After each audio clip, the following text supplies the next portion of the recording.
A paz do Senhor. Em tempos tão difíceis em que vivemos de crises e incerteza, a nossa bendita esperança é que em breve Jesus Cristo voltará.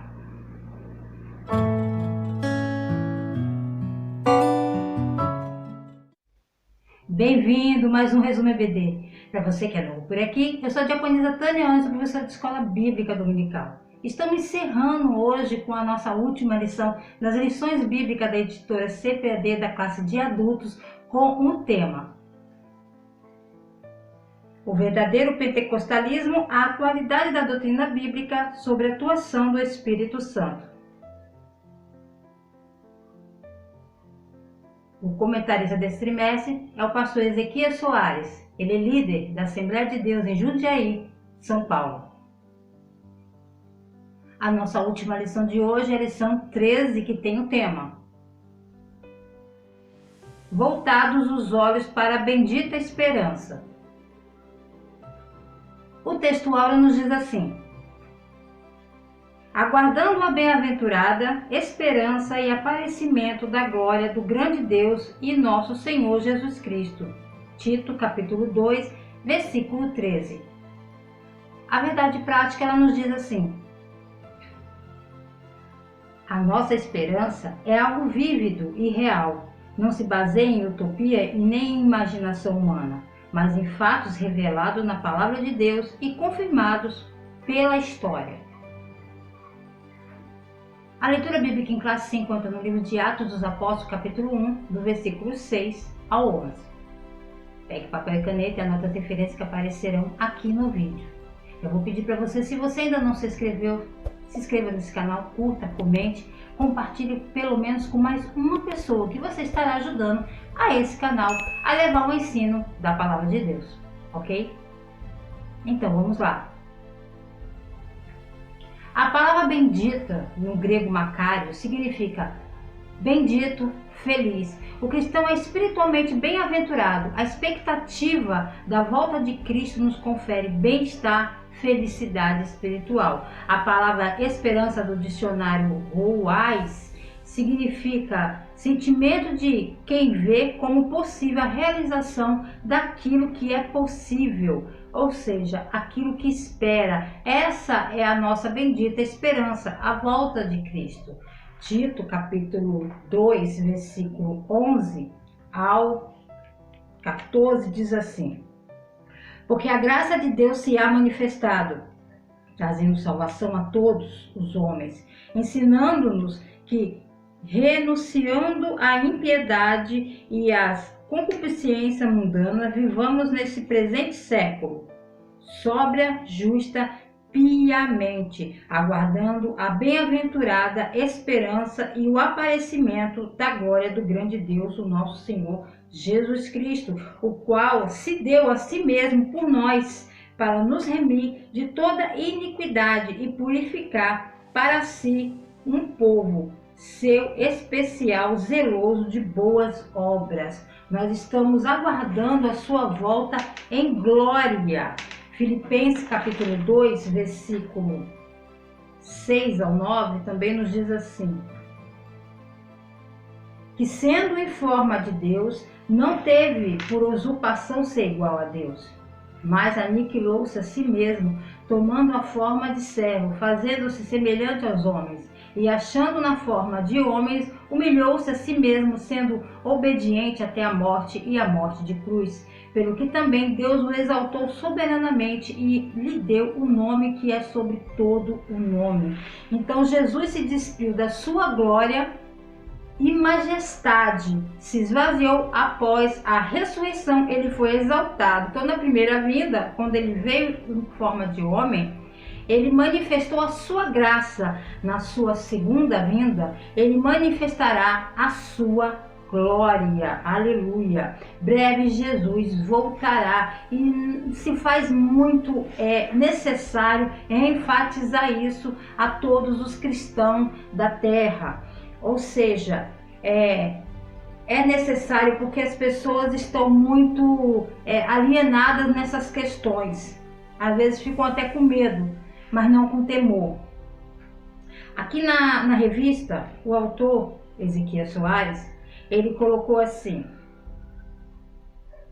Todos os ramos do cristianismo concordam que Jesus um dia voltará, mas essa unanimidade não ocorre no tocante à maneira como isso vai acontecer. Há diversas interpretações sobre o tema que fogem ao escopo da presente lição. Marque aí escopo, ou seja, escopo significa alvo. Então, ele está querendo dizer aqui que não é do interesse aqui, no caso, ficar citando várias ramificações de entendimento de como se dará a volta de Cristo. Então, marca aí escopo, que significa alvo.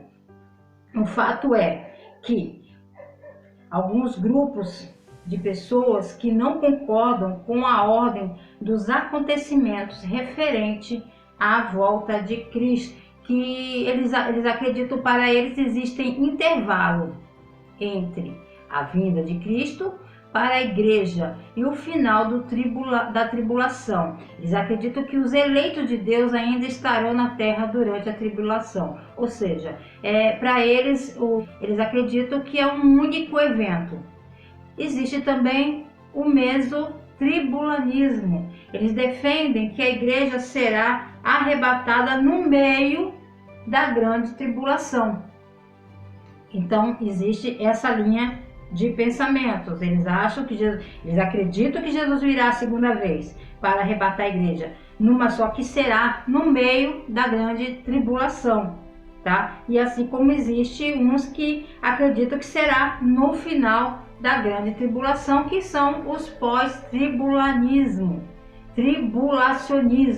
Então, desculpa aí que eu estou errando essa palavra. É tribulacionismo. Eles acreditam que será no final. E há ainda hoje que acham que até que Jesus nem vai voltar, né? Existem alguns que acreditam que Jesus nem vai voltar. É aquilo que diz na harpa cristã 323, que diz assim: muitos dizem que Jesus está tardando para vir buscar o povo seu, qual nos dias de Noé estão pecando sem temer o bondoso Deus. Então existe ainda aqueles até que acham que Jesus nem vai voltar mais. Mas na verdade nós somos aqueles que acreditamos que Jesus sim virá buscar a sua igreja, e isso se dará em duas etapas. Essa segunda vinda será em duas etapas, que é o que nós pentecostais pré-tribulacionistas acreditamos que Jesus voltará, mas antes da grande tribulação, que a igreja não passará pela tribulação. Então a igreja será arrebatada, e isso será de forma invisível, secretamente, e o mundo não verá, porque a Bíblia nos dá base para crermos dessa forma, onde os mortos serão que ressuscitarão primeiro, e depois nós que estamos aqui aguardando a sua vinda, e a igreja será arrebatada. Quando falamos igreja, são pessoas de povos, nações, de todos os lugares do mundo serão arrebatadas, não são placas de igreja, e sim pessoas, membros desse corpo, que aguardam a sua segunda vinda. Essa é a nossa bendita esperança. E isso se dará num piscar de olhos, que o piscar de olho é 1/10 de segundo, é algo muito rápido, vai ser muito instantâneo. Então o mundo não verá, será algo invisível, secretamente, independente do país, se é dia, se é noite. Não tem esse negócio de fuso horário. Ele vai vir buscar a sua igreja, tá? Alguns vão estar dormindo, outros estarão trabalhando, mas o fato é que ele virá buscar a sua igreja. Por exemplo, aqui no Brasil, quando aqui é sábado, 11 horas da noite. Lá no Japão já é domingo, 11 horas da manhã. É um fuso horário de 12 horas. Então, quando Jesus vier buscar a sua igreja, quem está no Brasil, que ainda é noite, quem está no Japão, que é dia, será arrebatado. Alguns estarão trabalhando, alguns estarão dormindo, e Jesus virá buscar a sua igreja. Assim como também na Itália, que tem uma diferença de fuso horário de 4 horas, enquanto aqui sábado é 11 horas da noite, no domingo já é 3 horas da manhã. Então, quando Jesus voltar, ele vai estar buscando uma igreja no planeta Terra, em todo o mundo, independente de fuso horário. Quem estiver dormindo, quem estiver acordado, quem estiver trabalhando, quem estiver tomando banho, não importa onde você esteja, o importante é que você esteja preparado para a vinda do Senhor. Prepara-te, ó igreja. Seremos arrebatados. A palavra arrebatar no hebraico é lakar, significa tomar, receber. No grego é harpazo, significa pegar ou arrancar com violência. O arrebatamento é uma retirada brusca, inesperada e sobrenatural da igreja deste mundo, a fim que se encontre com o Senhor Jesus nos ares. Essa é a nossa esperança. Em Atos capítulo 1, do versículo 9 ao 11, nós lemos na leitura bíblica em classe ainda, ele dizendo assim: e quando dizia isso, vendo eles, foi elevado às alturas em uma nuvem e o recebeu, ocultando a seus olhos. E estando os olhos fitos no céu, enquanto ele subia, eis que junto deles se puseram 2 varões vestidos de branco, os quais lhe disseram: varões galileus, por que estáis olhando para o céu? Esse Jesus, que dentre vós foi recebido em cima do céu, há de vir assim como para o céu vistes ir. Então eles ficaram ali parados, olhando, vendo Jesus a ser assunto ao céu, e esses 2 varões, 2 anjos, chamaram a atenção desses discípulos que ficaram ali parados, né? Deve ter sido algo também muito tremendo, tentando olhar de repente para onde é que Jesus estava indo. Havia muito a ser feito, eles não poderiam ficar parados olhando para os céus. Então eles dão esse despertamento a eles, para eles não ficarem ali parados olhando, mas de fato os anjos afirmarem que do mesmo jeito que eles viram Jesus ir ao céu, ele iria retornar. E isso faz com que anime os discípulos para começar o ide do Senhor, fazer discípulo, fazer a vontade do Senhor, evangelizar por todos os lugares. Aqui no tópico ainda, no tópico 2, uma promessa de Jesus, que é a promessa da sua volta. João capítulo 14, versículo do 1 ao 3, João 14, que é um versículo muito conhecido: não se turbe o vosso coração, credes em Deus, credes também em mim. Na casa do meu pai há muita morada. Se não fosse assim, eu vos não teria dito, pois vou preparar-vos lugar. E se eu for vos preparar lugar, virei outra vez e vos levarei para mim mesmo, para que onde eu estiver, estejais vós também. Jesus disse aos seus discípulos para eles não turbar, ou seja, para eles não sofrer uma perturbação no coração, para que eles tivessem calma, porque da mesma maneira que ele iria retornar para buscá-los. Então, mas eles ainda não compreendiam isso. Quando Jesus disse isso a eles não compreendiam. Em Atos capítulo 1, versículo 6, nós vemos logo aqui na leitura bíblica em classe, dizendo que aqueles pois que se haviam reunido, perguntaram-lhe dizendo: Senhor, restaurarás tu nesse tempo o reino de Israel?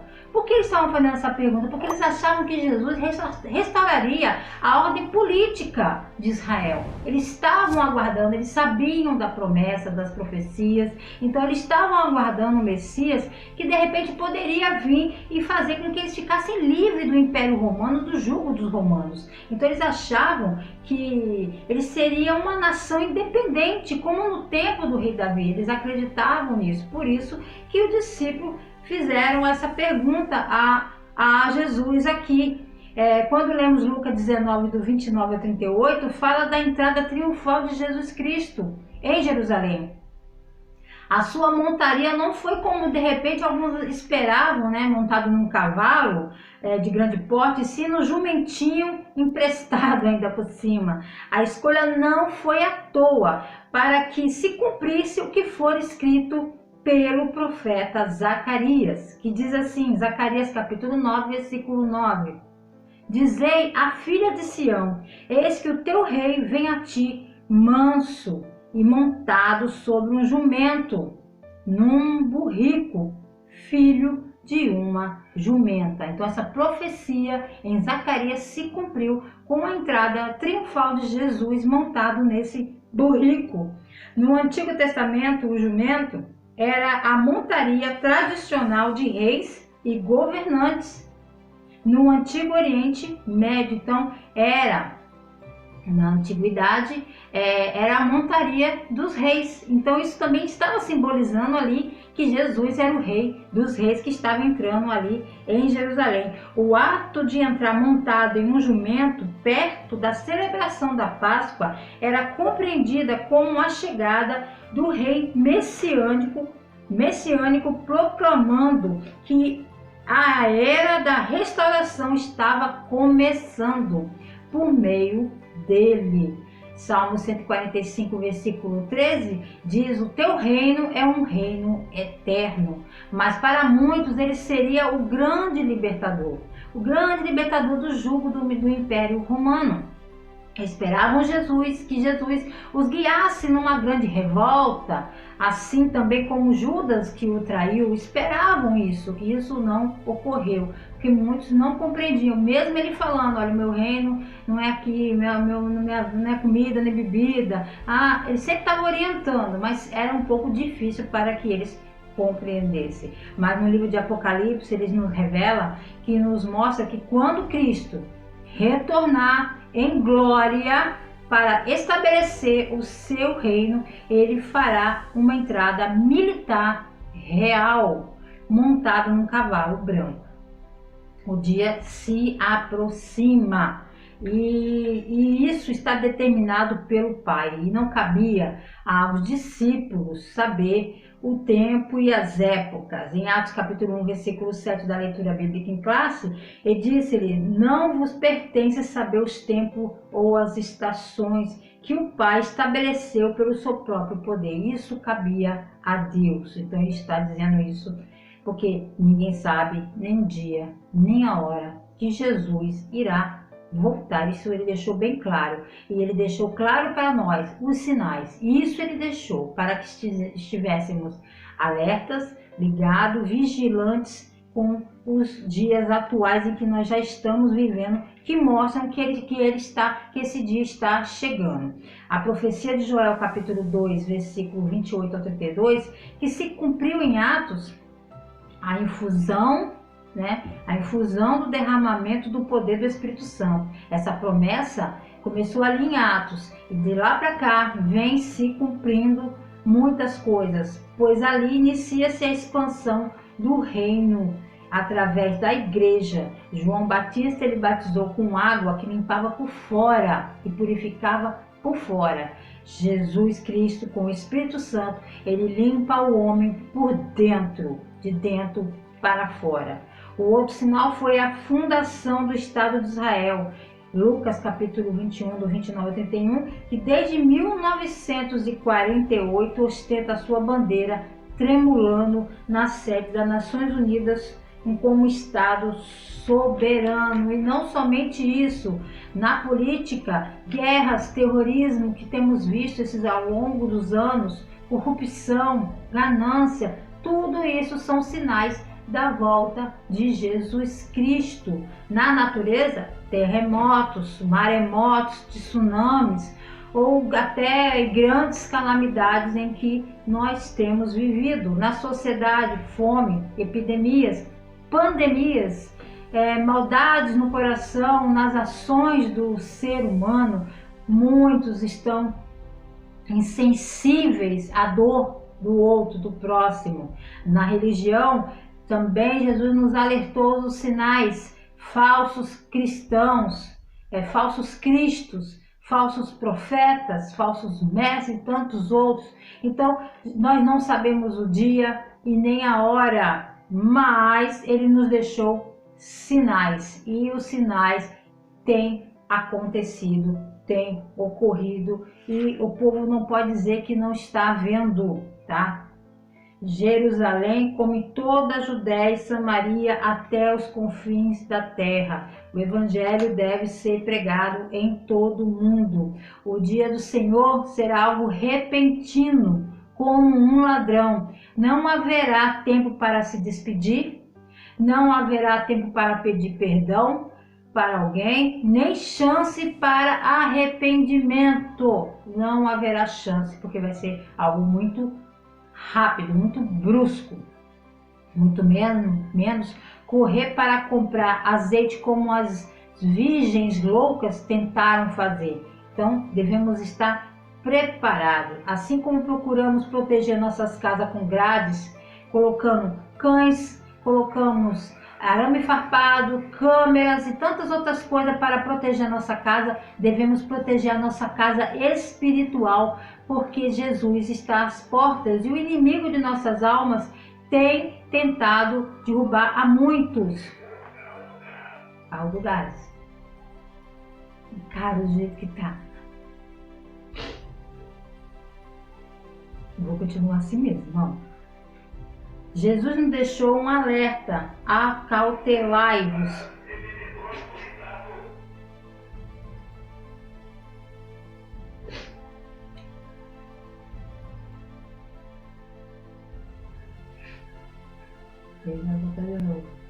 Jesus nos deixou um alerta: acautelai-vos, porém, dos falsos profetas. E não é de hoje que surgem pessoas com previsões da volta de Jesus como do fim do mundo. E isso está cheio. O mesmo se dará com nossa vida espiritual. Temos que santificar, temos que estar alerta, orando e obedecendo a palavra de Deus e cheio do Espírito Santo. Porque muitos, ao longo da história da humanidade, muitos falsos profetas se levantaram dizendo dia, hora, momento, ano que Deus voltaria. Mas nada passou de especulações e pessoas ficaram transtornadas, pessoas venderam suas coisas, pessoas se suicidaram e Jesus não voltou. A verdade é que devemos ter calma, não turbar o nosso coração e aguardar a sua vinda estando prontos. Lá dinheiro não entra, vaidade não entra, mas lá não haverá choro, não haverá dor. Essa é a nossa grande esperança. A lista de pessoas que profetizaram e ainda profetizam e ficam falando que Jesus vai voltar dia tal, hora tal, e quando acontecer tal fato, que fulano é o anticristo, aquelas loucuras que deixam todo mundo, que todo mundo sai compartilhando sem orar pelo menos, não passa de fake news. Tópico 3, vivendo com fidelidade. Viver com fidelidade é adotar um estilo de vida cristão na esperança da vinda de Jesus. Assim como Deus é santo, exige a santidade do seu povo, da mesma maneira que um Deus fiel exige fidelidade do seu povo. A definição de fidelidade é a qualidade de ser cheio de fé, característica de ser fiel, lealdade. Os termos fidelidade, verdade e lealdade. A verdade é que a definição de fidelidade no fruto do Espírito que está a fé é a fidelidade, Gálatas capítulo 5, versículo 22, que é você ter que ser fiel, ter fidelidade com Deus, fidelidade que ela é uma virtude, porque ela é uma virtude do fruto do Espírito Santo. Então nós temos que ser fiel a Deus e fiel ao próximo. Ser fiel é ser semelhante ao original. Quem é o original? Deus. Então nós temos que ser fiel ao original. Manter essa fidelidade do original que é Deus, ou seja, de Cristo. Ele está ali, ele veio para que nós o imitamos, vivemos como ele viveu. Somos desafiados a ser fiéis em qualquer situação. Temos que nos manter fiéis a Deus e ser fiel e firme, ser firmes também e com os homens, e isso fala do nosso caráter. Somos honestos, sermos retos, íntegros uns com os outros. Isso é fidelidade. A fidelidade se faz muito importante, principalmente em momentos em que estamos vivendo. Já tem um ano que estamos vivendo a pandemia no mundo inteiro, vivendo a pandemia, com lugares fechados, estabelecimentos e igreja. Então, mesmo dentro de sua casa, permaneça fiel, se alimente da palavra de Deus, Não coloque coisas ruins que desagradem o Senhor aos seus olhos, à frente dos seus olhos. Não perca tempo com filmes e histórias que não edificam, porque ele vai vir buscar a sua igreja e você deve estar preparado para isso. Ainda no tópico aqui 4, tempos e estações. Não vos pertence saber os tempos e as estações. Essa resposta foi dupla. Tempos, no grego, uma passagem é crono, né? Nessa passagem é crono, que significa um longo período.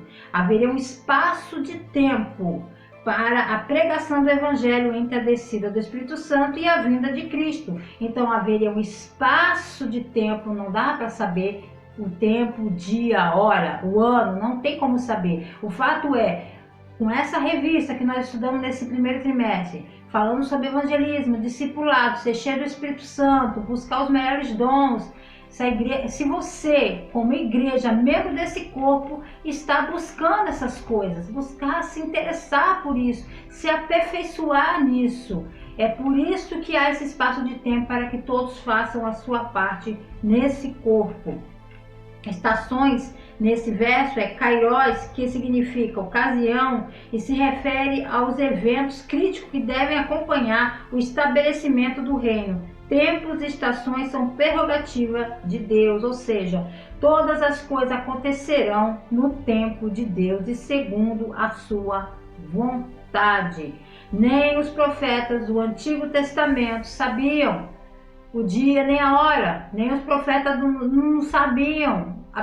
Eles não sabiam o dia e nem a hora. Eles sabiam sim que o Messias, a vinda do Messias, viria em graça como homem, mas a data, quando seria, hora, momento, dia, ano, que ele viria com o corpo, viria glorificado, isso não sabiam. O que temos são sinais, e o que importa é que a igreja esteja alerta e vigilante. Lucas capítulo 18, versículo 8 diz assim: quando, porém, vier o Filho do Homem, porventura achará fé na terra?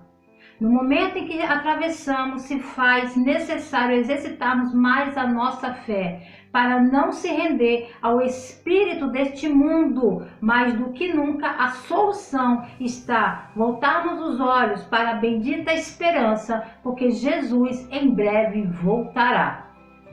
Mais um trimestre que estamos encerrando e queremos já agradecer a todos que se inscreveram nesse canal e que têm se inscrito, que têm dado um voto de confiança. Eu louvo ao Senhor pela vida de cada um e que possamos superar essa crise que estamos passando mundialmente, mas que permanecemos firmes, fiéis ao Senhor, aguardando a sua vinda. Deus abençoe a sua semana, que Deus abençoe a sua casa, Deus abençoe a sua família. E se Jesus não voltar, querendo Ele, estaremos de volta no próximo Resumo EBD.